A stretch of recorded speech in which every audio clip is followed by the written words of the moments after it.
Narissa Brooks stood at the edge of the graduation stage, clutching her diploma, watching another classmate disappear into a crowd of cheering relatives.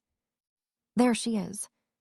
A family rushed forward with balloons and flowers. Cameras flashed. Someone cried. Someone laughed. Narissa looked toward the auditorium doors one last time. No one came. She checked her phone. Nothing. Then, almost without thinking, she opened the family group chat. The newest pictures weren't from the university. They were from her younger brother Evan's brand new house. Champagne glasses. A ribbon cutting. Her parents smiling beside him with matching "Home Sweet Home" shirts. Her mother's caption sat beneath the photos. Couldn't miss such an important day. Narissa stared at the screen until it blurred. So, this was the choice. The choice wasn't between two events. It was between two children. A faculty marshal approached with a gentle smile. "Congratulations, Dr. Brooks." She forced one back. "Thank you." He handed her the official graduation folder before moving on to the next graduate. As she slipped the diploma inside, something unfamiliar caught her attention. A second envelope. Cream-colored. Heavy. Completely unmarked. No university seal. No sender. Before she could turn it over, her phone exploded with vibrations. One call. Then another. Then another. When the screen finally settled, she froze. 58 missed calls. Every one of them from her family. The campus emptied around her as graduates drifted toward restaurants, celebrations, and family dinners. Narissa remained standing beside the medical school fountain, holding a diploma she had spent 7 exhausting years earning almost entirely on her own. The silence around her felt louder than the applause that had filled the auditorium minutes earlier. She remembered asking her mother 3 months ago, "You'll be there, right?" "We'll do our best," her mother had replied. A month later it became, "It depends on Evan's schedule." Then, a week before graduation, "We'll see how everything works out." Now she knew exactly how it had worked out. She looked back at the photos from Evan's housewarming party. Her father was standing where she had imagined him, standing beside the graduation stage. Her mother was hugging Evan with the same proud smile Narissa had spent her childhood trying to earn. Even her aunt and cousins had made the trip. Every empty seat she'd noticed during the ceremony suddenly had a face attached to it. Her phone buzzed again. "Mom calling." She declined it. A voicemail arrived almost immediately. "Narissa, answer your phone. This is important. Call us right now." No congratulations. No apology. Only urgency. Another message appeared. "Dad, asterisk, where are you?" Then another. "Evan, asterisk, seriously, pick up." Another. "Mom, asterisk, don't open anything until we get there." Narissa frowned. Open what? Her eyes drifted back to the sealed envelope tucked inside her graduation folder. It couldn't be about that. No one even knew it existed. Slowly, she slid one finger beneath the flap. Before she could break the seal, her phone rang again. She ignored it. Then another call. Then another. The screen filled with desperate notifications, as if the daughter they hadn't bothered showing up for had suddenly become the most important person in the family. Narissa tightened her grip on the unopened letter. Only one question remained. Narissa slipped the unopened envelope back into her graduation folder before starting her car. The phone buzzed again on the passenger seat. "Mom calling." She muted it. The drive home should have taken 20 minutes. Instead, every red light gave another notification time to appear. "Dad, asterisk, call us." "Mom, asterisk, it's urgent." "Evan, asterisk, don't be stubborn." Not one message said, "Congratulations, doctor." Not one asked how graduation had gone. By the time she pulled into her apartment parking lot, The missed calls had climbed even higher. She carried the folder upstairs, unlocked her apartment, and closed the door behind her. For the first time all day, the silence belonged to her. She set the graduation folder on the dining table and looked around the small apartment. There were no balloons, no flowers, no celebration cake. Just the white coat hanging neatly by the front door, the one she had worn through years of overnight rotations and impossible exams. She smiled faintly. "Well, Dr. Brooks," she whispered to herself, "we made it." The words sounded strange. Not because she didn't believe them, because no one else had bothered to say them. Her phone chimed again. Another voicemail.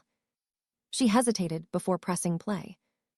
"Nerissa," her mother's voice said sharply, "I don't know why you're ignoring us, but answer your phone immediately. Something important has happened, and this isn't the time to be difficult." The message ended. Nerissa stared at the screen. Not a single word about graduation. Not even a simple "I'm proud of you." She set the phone down. The voicemail stirred memories she usually worked hard to bury. When she graduated high school as valedictorian, her parents had left early because Evan had a regional soccer tournament. When she received her acceptance into medical school, her father had simply nodded before asking if she could help Evan move into his college dorm the following weekend. Even birthdays had followed the same pattern. If Evan wanted something, plans changed. If Nerissa accomplished something, everyone expected her to understand why the celebration had to wait. And somehow, it always waited forever. She exhaled slowly. No more. She pulled the mysterious envelope from the folder and placed it carefully on the table. The paper felt heavier than an ordinary letter. There was still no sender. No logo.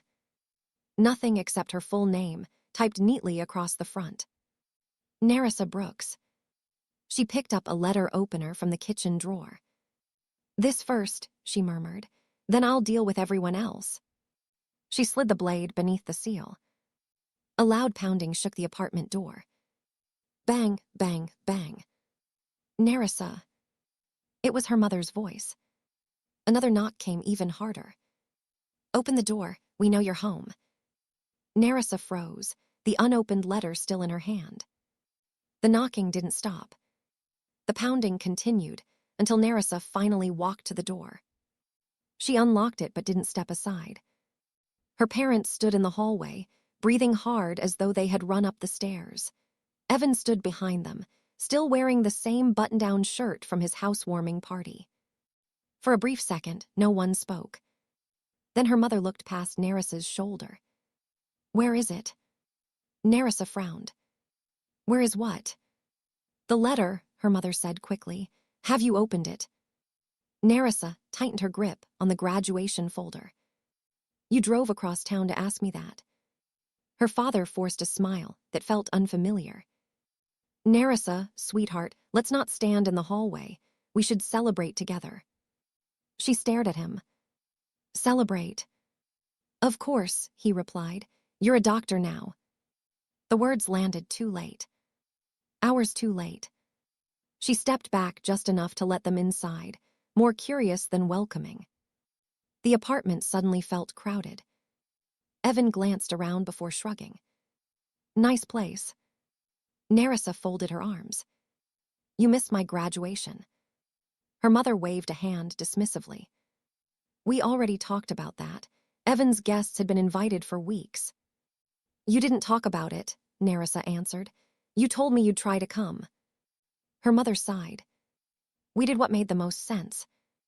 Evan leaned against the kitchen counter. "Come on, Nerissa, it wasn't personal." She looked directly at him. "It wasn't." He shrugged again. "It's just a graduation. People become doctors every year." The room fell silent. Her father quickly stepped in. "Let's not argue. We have bigger things to discuss." Nerissa's eyes narrowed. "Bigger than the day I became a doctor." No one answered. Instead, her mother looked directly at the unopened envelope, resting on the dining table. You really haven't opened it? No. Good, she said, almost relieved. Why? We just thought, her mother hesitated, it would be better if we were all together. Nerissa gave a small, disbelieving laugh. Together? You weren't interested in being together 3 hours ago. Her mother's expression hardened. Don't start keeping score. I'm not keeping score, Nerissa replied calmly. I'm remembering. The words hung in the room. Her father rubbed his forehead before speaking quietly. After your ceremony, someone called the house. Nerissa looked at him. Who? A woman. He paused. She said she was calling from a foundation. Nerissa said nothing. She was trying to reach you, he continued. She said there was an important letter in your graduation folder and that it needed your immediate attention. Her mother's eyes lit up. She wouldn't tell us what it was, only that your future was about to change. Evan straightened. So obviously we came over. Nerissa blinked. Obviously. Her father nodded. We figured whatever this is, we're family. Her phone buzzed again. Then another. Then another. Within seconds, messages from aunts, uncles, and cousins began filling the screen. Congratulations, we heard amazing news. Call us when you can. We're so proud of you. She hadn't spoken to some of them in months. Her mother smiled, as though everything had returned to normal. See, everyone wants to celebrate now. Nerissa slowly looked around the room. The same people who hadn't found time for her graduation suddenly couldn't wait to be part of whatever was inside one unopened envelope. She picked it up before anyone else could reach for it. Then she looked each of them in the eye. If none of you knew what was inside. She let the silence settle. Why did you finally decide I mattered? No one answered. The apartment fell completely silent. No one reached for a chair. No one checked their phone. Every pair of eyes stayed fixed on the cream-colored envelope in Nerissa's hands. She ran her thumb beneath the seal. This time, no one interrupted her. The paper opened with a soft tear. She unfolded the letter carefully and began reading. Her expression didn't change. One page became two. She read every line twice before lowering the papers. Her mother couldn't wait another second. What does it say? Nerissa didn't answer immediately. Instead, she looked at the signature at the bottom of the final page before speaking. It's from the Harrison Community Health Foundation. Her father frowned. I've heard of them. They funded part of my tuition during my final years, Nerissa said quietly. 3 confused faces looked back at her. You never told us that, Evan said. You never asked how I was paying for school. No one argued. She continued.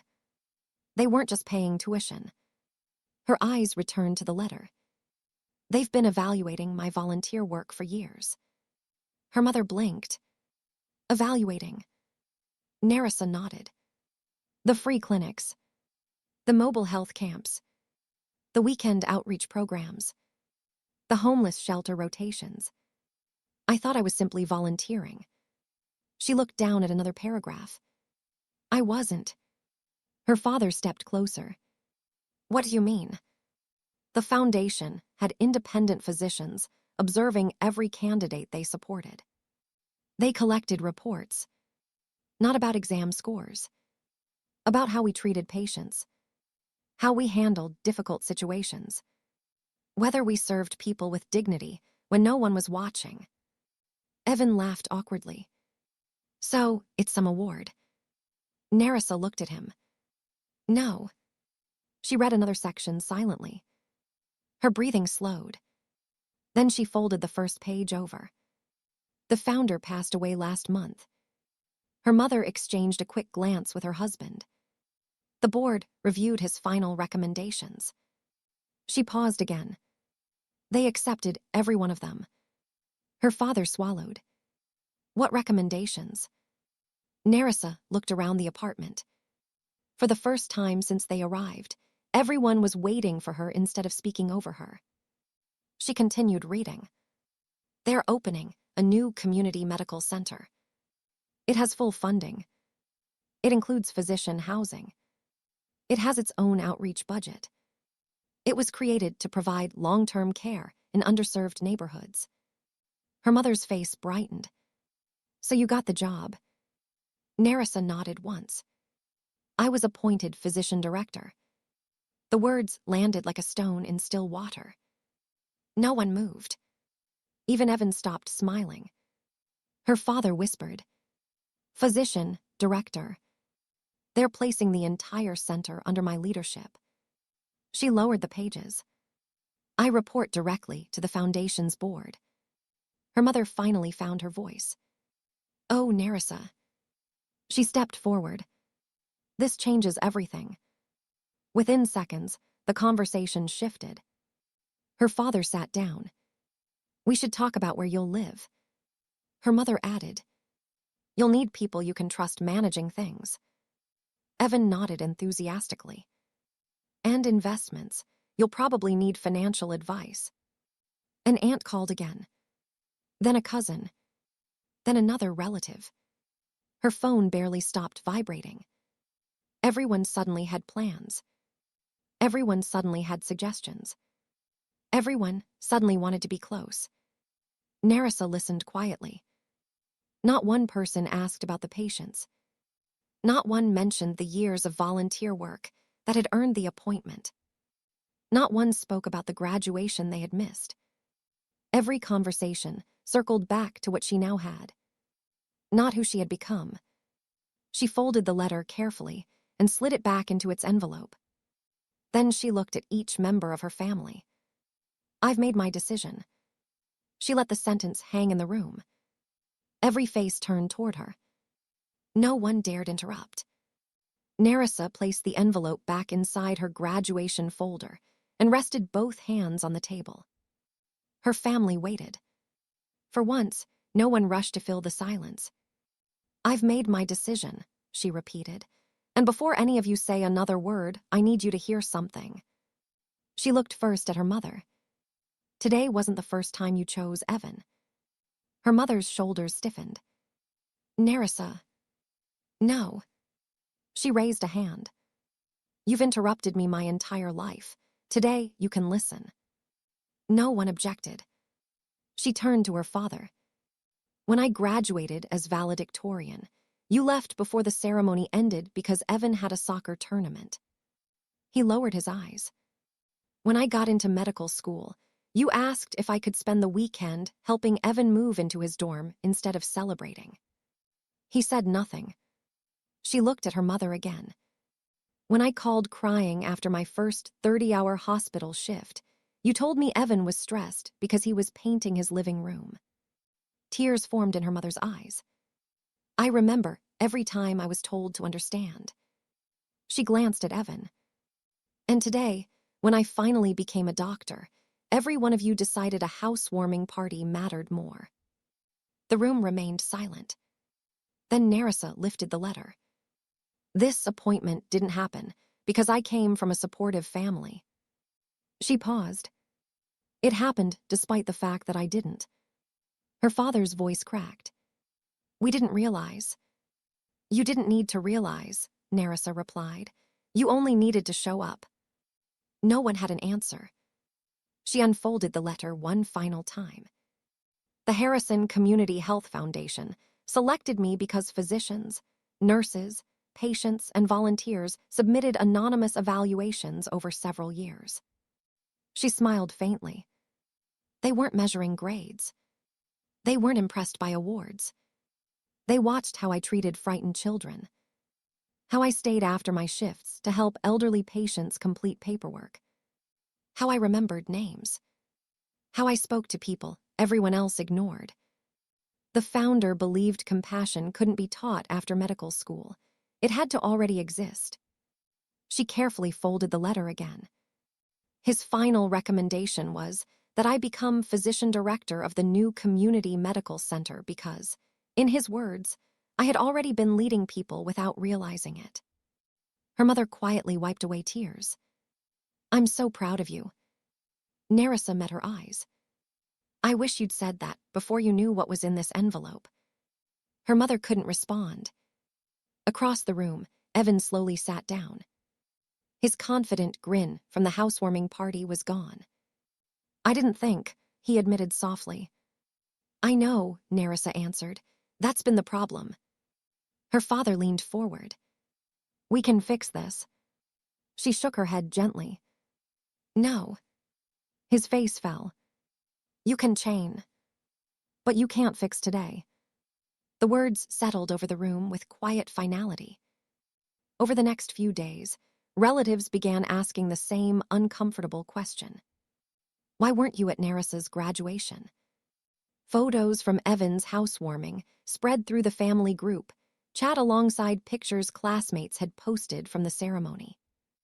There was no explanation that made the timing look better. No story that erased the empty seats. The truth was simple. When Nerissa needed her family, they had chosen somewhere else to be. For the first time, the relatives who had always accepted her parents' version of events saw the pattern for themselves. The conversations changed. Instead of praising Evan's new house, people spoke about the daughter who had crossed a graduation stage alone. Her parents stopped trying to defend themselves. There was nothing left to say. A month later, Nerissa accepted the appointment. The foundation introduced her to the staff of the newly completed community medical center. Doctors, nurses, therapists, social workers, and volunteers welcomed her with genuine respect.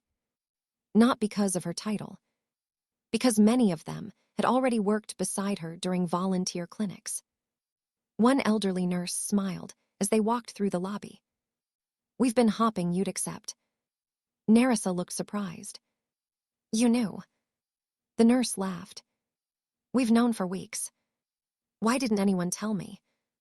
"Because the founder insisted your graduation should be your first moment as Dr. Brooks." She smiled warmly. "He wanted the letter to be your celebration." Months later, the medical center officially opened. Families filled the waiting area. Children laughed in the pediatric wing. Senior citizens checked in for appointments without worrying about whether they could afford treatment. Near the entrance hung a simple bronze plaque. It read, "Compassion is measured by how we serve those who can give us nothing in return." Nerissa paused beside it each morning before beginning her rounds. She greeted patients by name. She listened before speaking. She built the kind of place she had once searched for herself, a place where every person was seen. That evening, after the last patient left, she locked the front doors and looked back through the quiet lobby. For years, she had believed that earning one more achievement might finally win her family's approval. Instead, her greatest achievement taught her something far more valuable. The people who missed the most important day of her life no longer had the power to define the life she built afterward.